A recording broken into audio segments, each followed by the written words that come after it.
Brandywine Battlefield Historic Site is a National Historical Landmark. The historic park was owned and operated by the Pennsylvania Historical and Museum Commission, on 50 acres, near Chadds Ford, Delaware County, Pennsylvania in the United States. It is part of the site of the Battle of Brandywine fought on September 11, 1777, during the American Revolution. The Battle of Brandywine covered more than 10 square miles, or 35,000 acres. However, the modern park only covers 50 acres, which served primarily as the Continental encampment the 2 days prior to the battle. The battle was a major victory for the British and enabled them to capture the city of Philadelphia. Brandywine Battlefield Park became a Pennsylvania state park in 1949 and a National Historic Landmark in 1961. To the north, another part of the battlefield is maintained by Birmingham Township, Chester County, Pennsylvania as Battlefield of the Brandywine Park, or Sandy Hollow Heritage Park. Much of the afternoon's fighting took place between Birmingham, Friends Meeting House and Dilworth Town. On August 14, 2009, the state closed the battlefield and 3 other PHMC museums indefinitely due to a lack of funding as part of an ongoing budget crisis. The historic site opened again after 11 days.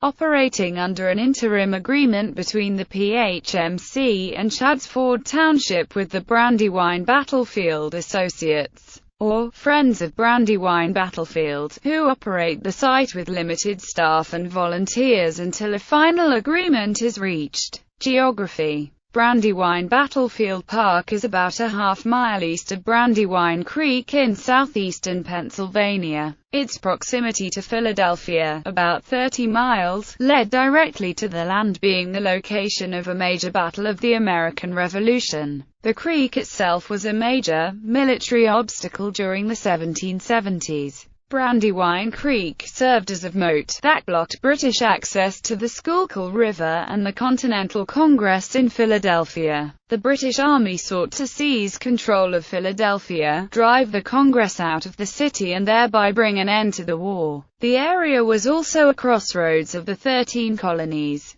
Control of the roads was crucial to the supply of both the British and Continental armies. Battle. General George Washington moved his troops to the Chadds Ford area to control the high ground, prevent the British Army under the command of General Howe from taking Philadelphia, and to avoid being trapped between the British Army on land and the Royal Navy, which was positioned on the Delaware River in September 1777. The British had landed at the head of Maryland's Elk River, on the northern end of the Chesapeake Bay near present-day Elkton, approximately 40 to 50 miles southwest of Philadelphia, and were marching towards Philadelphia. The British grouped forces at nearby Kennett Square. Howe had no intention of mounting a full-scale attack against the prepared American defenses. He instead employed a flanking maneuver, similar to those used in the Battle of Long Island. A portion of the army, about 5,000 men under the command of Wilhelm von Knyphausen, were to advance to meet Washington's troops at Chadds Ford, while the remainder, under the command of Lord Charles Cornwallis, were to march north to Jefferson's Ford, several miles to the north, which Washington had overlooked, and then march south to flank the American forces. September 11 began with a heavy fog, which provided cover for the British troops. Washington received contradictory reports about the British troop movements and continued to believe that the main force was moving to attack it.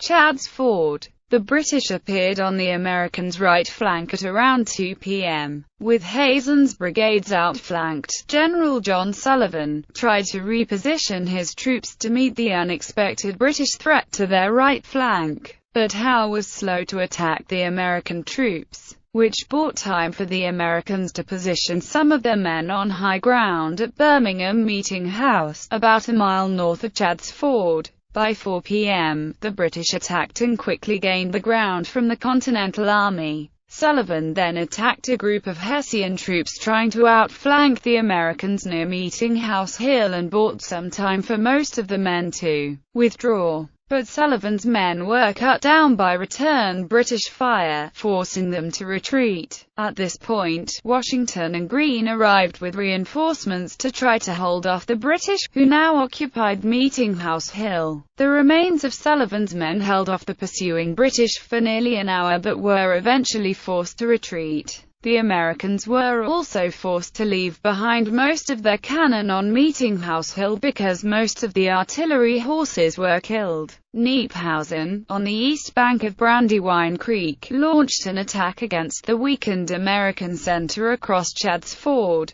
breaking through in Wayne's division and forcing him to retreat and leave behind most of his cannons. Armstrong's militia, never engaged in the combat, also decided to retreat from their positions. Further north, Greene sent Colonel Weedon's troops to cover the road just outside the town of Dilworth to hold off the British long enough for the rest of the Continental Army to retreat. Darkness brought the British pursuit to a standstill, which then left Weedon's force to retreat. The defeated Americans were forced to retreat to Chester, where most of them arrived at midnight, with some stragglers arriving until morning. The battle cost the British about 89 killed and 487 wounded, while they claimed to have killed 200 colonials, wounded 750 more, and captured over 400, as well as destroying or capturing 11 of the American artillery guns. Although Howe had defeated the American army, the unexpected resistance he had met prevented him from destroying it completely. The American morale had not been destroyed. Despite losing the battle, the Americans had good spirits, hoping to fight the British again another day, but neither commander in the battle had proven themselves.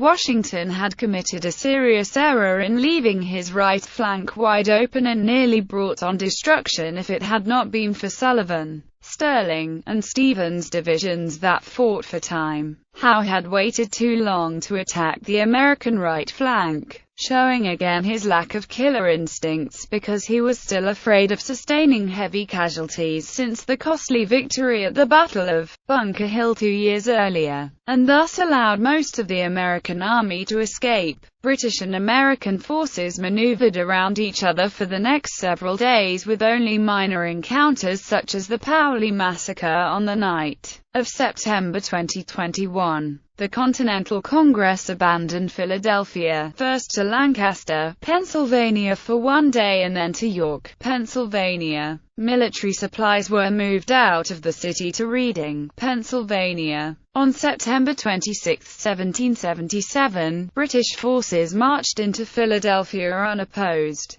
Park facilities. Brandywine Battlefield Park was the site of a thriving farming community until just before the battle. Quaker farmers were getting ready to harvest their crops, plant winter wheat, slaughter beef, cattle, hogs, shear their sheep and sell their yearling colts and fillies. The pacifist Quakers were thrust into the center of the battle and much of their farmland, livestock, and crops were destroyed. The American officers seized their farmhouses before the battle and the victorious British officers occupied the Quakers' homes after the battle. These homes have been restored to their 1777 appearance and are open to the public. The Benjamin Ring House is believed to have been used as headquarters by George Washington before the battle. A collection of Quaker-style furniture is on display at the house with historical information about the battle and Washington's stay at the house. The Giddy and Gilpin farmhouse is on the opposite side of the park.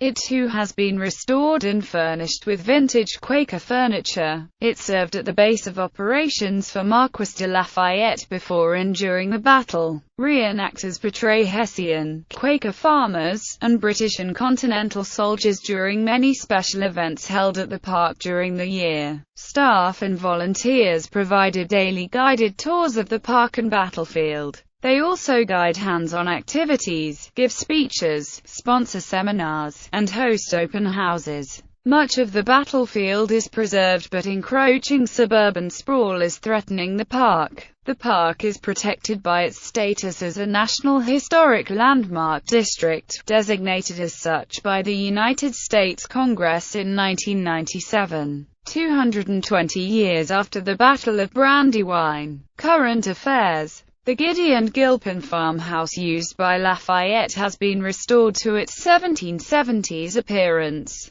The Benjamin Ring House, used by General George Washington, was used on and off until the 1930s, when young local residents accidentally set off a fire that destroyed the home. In the 1950s, a new home was built to reflect the time period of the 1770s.